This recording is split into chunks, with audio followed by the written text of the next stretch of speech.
হ্যাঁ, এখন মোবাইলের মাধ্যমে আপনি ভোট দিতে পারবেন। আপনার কাছে যদি একটা অ্যান্ড্রয়েড মোবাইল থাকে তাহলে আপনি সেই মোবাইলের মাধ্যমেই ভোট দিতে পারবেন। এই মোবাইলের মাধ্যমে ভোট দেওয়াকে আমরা বলছি ই ভোটিং, যেটা শনিবারে ভারতবর্ষের একটা রাজ্য যেটা বিহার, সেই বিহার রাজ্যেই হয়েছে ই ভোটিং এর মাধ্যমে ভোট। এই ই ভোটিং এর মাধ্যমে ভোট করার কিছু সুবিধা রয়েছে। বিহারের স্টেট ইলেকশন কমিশনার দীপক প্রসাদ জানিয়েছে যে এইভাবে ভোট করলে তাদের ভোট দেওয়ার সংখ্যা বাড়ানো যাবে।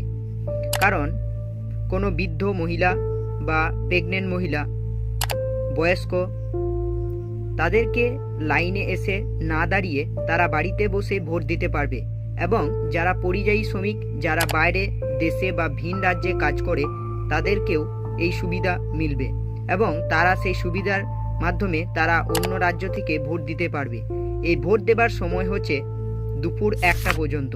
এই ই ভোটিংয়ের মাধ্যমে আপনাকে ভোট দিতে গেলে অ্যান্ড্রয়েড মোবাইলের মধ্যে আপনাকে একটা অ্যাপ তুলতে হবে, যে অ্যাপটার নাম হলো SAC BHR। এখানে আপনাকে আপনার মোবাইল নাম্বারটি সাইন আপ করতে হবে। বিহারের প্রথম এই সাইন আপ হয়েছে 10,000-এর মতো এবং 50,000 লোক এই ই ভোটিংয়ের মাধ্যমে ভোট দিয়েছে।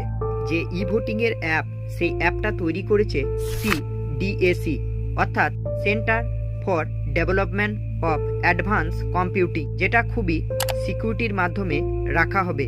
ই ভোটিং বা অনলাইনিং ভোট প্রথম চালু করেছে যে দেশ, সেই দেশ হলো এস্তোনিয়া, যেটা তারা 2005 সালে তারা প্রথম চালু করে। আপনি যদি আমার চ্যানেলে নতুন হয়ে থাকেন তাহলে একটা শেয়ার এবং একটা সাবস্ক্রাইব এবং একটা লাইক করে দেন। পরের বার আপনি এইরকম ইনফরমেটিভ ভিডিও পেতে আপনাকে সাহায্য করব আমি।